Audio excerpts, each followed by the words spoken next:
Welcome to the September edition of the CRD in Context. My first guest is Maya Tate, Mayor of Sauk and a CRD Director. So thanks for your time today, Maya. I really appreciate it. Thank you for having me. Okay. So Mayor Tate, we may as well start with the obvious. Well, maybe not so obvious to our viewers, but congratulations on being pregnant. Thank you very much. And you said that the electorate shouldn't have concerns about your absence while you're off having your child. As you say, our council is capable, our staff is competent, and our strategic priorities are in order. And I am replaceable. Yes. Okay. It's unusual to hear a politician actually say, I am replaceable. Several in the CRD are onto their third, fourth, or fifth terms. So given the new 4-year terms, should we have term limits? I think that's up to the individual, or the voters actually. In every election, there's always different candidates that come forward, and the voters will pick the best person that they feel represents them. And when the time's up, the person isn't back in office. So if you're replaceable, though, if you're replaceable but you leave, is there a unique set of skills or perspectives that council will lose, or is everything about you replaceable? Well, I think it's the case with leadership. It's a shared model. The mayor is one of 7 people, or in the case of the CRD, we're on a board of 24.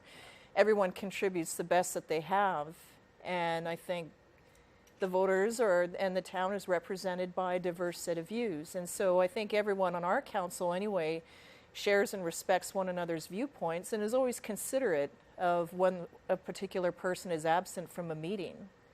And it's a shared leadership model. The mayor's one vote in the end. So you were recently awarded the Leadership Victoria Alumni Award. Yes. Okay.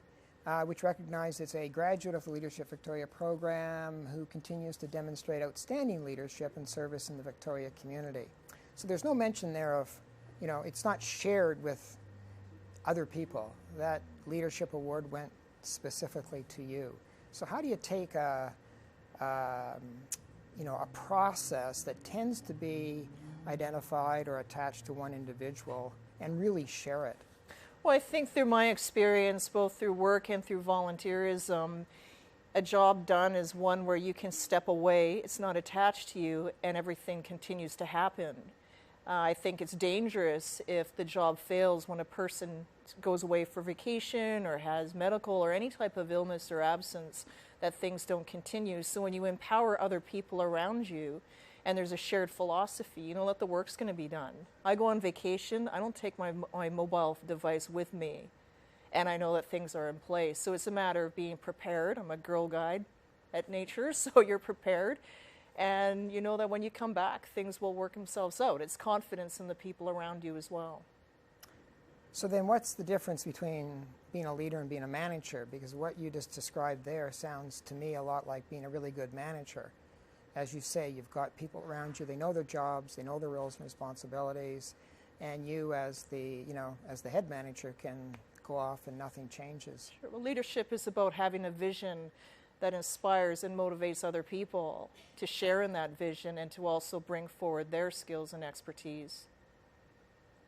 So in terms of sharing it, in terms of having the vision and making sure, taking steps that it gets shared, that's what would differentiate a leader from a really good manager? Well, I think that there's a bit of both. You're managing a project, but in terms of council business, we have staff that are capable of looking after the day-to-day administrative pieces. Leadership is about setting a vision and having other people recognize it and support it and moving towards that vision. So in terms of tapping into that energy that's out there. That's right. And mobilizing it. And the community is supportive of it as well. And so I think it's, in some ways, everyone is pulling in the same direction. We may disagree sometimes on how we get there, but that gets hashed out through the democratic process. And in the end, council's decision and the resolution is the one that's going to move us forward. So a shared approach to leadership, is that a model that's going to work in all situations, or are there a particular set of circumstances that may require less sharedness, and basically the buck would, stop with you, and fall on your shoulders. Well, it certainly would happen if there's a call that has to be made, and there's a decision that has to be made in the essence of moving forward, to move it that way. But I try to be as open as I can with members of council so that they understand what's going on and feel included in that. I've seen in the past where decisions are made and people are excluded, and then you end up having to clean up and repair and spend a lot of time sort of reflecting or defending and repairing, and you don't get anywhere with that. So sometimes it's easier just to take a pause, get everybody on the same page, come to a consensus and move forward that way. It's stronger in the end. Yeah, I mean, I tend to agree. It is stronger in the end, but, you know, it's, what's the trick to getting there? I mean, the way that you speak, it sounds easy. It's time and patience, and I think that we've sometimes postponed making decisions so that members of council have the information that they need, that they're comfortable with it, and if it's necessary to take some extra time to get additional reports or facts. In the end, some people will still disagree, but at least they feel that all the due diligence has been done, and I think everyone so far has really respected the democratic process, with the majority prevailing. Right. At the end of the day, it's the majority prevailing. So you do whatever you can to make sure, as you say, they have the necessary information. Due diligence has been done, but at the end of the day, it's a majority rule. And everyone's viewpoints are shared and expressed, and so then in the end, everyone feels they've done their best to come to that decision. Yeah. And another word that came up around your election was the word dialogue, and it seems something that's important to you. Yes. So what exactly is dialogue? Like, how is it a unique communication process? Well, it's just talking to the everyday person that's impacted by the decisions that we make. We have significant infrastructure work happening right now in the middle of town, and although everyone is, for the most part, has been very supportive of the creation of a town center, it is impacting businesses and residents. And so it's having the conversation, like, how does it hit somebody who's trying to get to work at various hours of the day, or the business owner that's trying to keep their doors open and to keep the steady flow of customers. And so rather than just staying in the council chambers all the time or in the municipal hall, it's getting out in the day-to-day activities to see how what we're doing is impacting our community. Okay, so you gather that information, and you make sure that they're given the necessary information so they can adjust accordingly, like you say, if there's a construction project going on. And social media has also been very helpful because a lot of people will share their views on what's happening. It's a way to also remain connected and to see things that we normally may not have thought of at the time. So so dialogue is basically giving the information that people require to get on with their lives and adjust accordingly, but also getting back from them any concerns or issues they have. And the feedback. It's a two-way exchange, really. Okay. So in terms of another one that comes up that's associated with you as a politician that you seem to hold in high value is relationship building. So tell me about that process. Well, I think every community is made up of connections amongst people, relationships through work, through volunteerism, especially in Souk. We're such a small community and with a very strong volunteer spirit, and it's just building different relationships with different people and understanding just what makes our community so wonderful. And so if you do that, then that's how you approach relationship building, making sure that you understand them and they understand you? Well, I think it's a sense of empathy, too, understanding where different people's lives, how different people have their lives, and accepting the diversity within our community as well. So you were backed by the outgoing mayor as a peacemaker and consensus builder and someone who can bring people together. So is the key there, what's the key to doing that? Is it about dialogue? Is it about relationship building? What is it that you have that some other politicians don't seem to have because they don't seem to be as successful in this regard as you are? I don't know about others, but for years I volunteered as a crisis line worker for the Victoria Sexual Assault Center, and it was handling calls that come in over the telephone, and you have to find a way to understand what the person is dealing with, and also how to empathize with the situation, and to sort of get resources to the person as quickly as you can. And I think in the end, but also not carry their problem with you, so you develop a sense of detached empathy, a willingness to help, and strong active listening skills. And I think that's assisted me in finding ways to, I can just sort of understand where different people are coming from. And often there's no right or wrong. It's just a different perspective, a different opinion on something. Yeah, so I would suspect that that particular skill set, having successfully worked at a sexual assault crisis hotline, would be unique. I can't imagine that any other, let's say, politicians in the capital region would bring that to the table. Yeah, maybe not. Or they may have acquired the skill in a different setting. Well, yes, but I mean, the vision that comes to my mind is something that truly is, a personal crisis for an individual.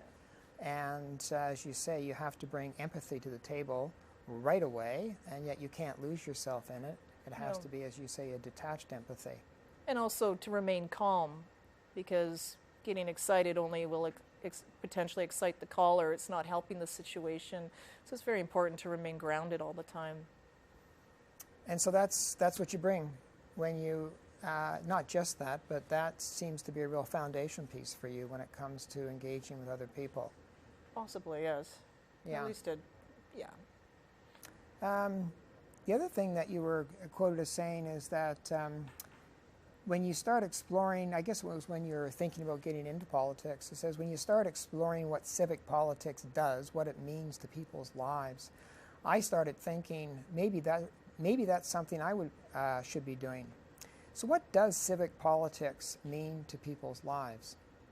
It's the day-to-day interaction. When you think of someone wanting to start up a business, open up childcare facilities, put a fence in their yard, bring in a secondary suite for additional income, perhaps convert part of their suite to allow for additional family. These are all decisions that are made based on zoning or land use that happen at the civic level, as well as there are property taxes, which roads, how you're going to get around your town, what sort of community organizations or events get funding that you may want to volunteer or be a part of. And we all pay taxes on all different levels. This one is the one bill that comes to homeowners once a year. But also just civic, it's where you live. It's your civic engagement, your pride in the community that you live in. So with that mix that you've just described there, the answer would seem to be, what does civic politics mean to people's lives? The short answer would be everything, because I can't think of anything you left out of that list there. It's possible. Even like what kind, can you put boulevard trees, or what type of tree, or what kind of flower you can have in your front yard, or even what sort of, can you feed the birds or the wildlife year round? There's a number of things, and it all hits you at a municipal level. So it's about much more than just garbage being picked up and you turn your tap on and the water comes out. Absolutely it is, yes. So do you think that civic politics gets kind of, I don't know, it doesn't get the respect due to it because it's at the lowest level, as opposed to, say, a provincial MLA or a federal MP? The way you've just described it, it's got everything that's of significance to people in their day-to-day living. I think it gets lost. Lost. Yeah, with just the greater issues that we all face as Canadians, as British Columbians, it can just get lost at times, for sure. Yeah, it just seems to, as you've just described it, it just, as I say, is pretty inclusive and very, very important. There's nothing in there. Yeah. Absolutely. The Sault was one of 5 municipalities without a referendum question on the November ballot regarding a provincially funded review of governance or amalgamation. So why didn't you have a question of that nature on your ballot? We discussed it at council at the time, and we also had 2 other questions going forward on our referendum that we felt were very meaningful to our community. In terms of amalgamation, there was a candidate that ran with the Amalgamation Yes platform to sort of bring that perspective forward. And we're not remote, but we're detached from the rest of the municipalities. And I think to amalgamate Souk into the greater community would be of detriment to Souk.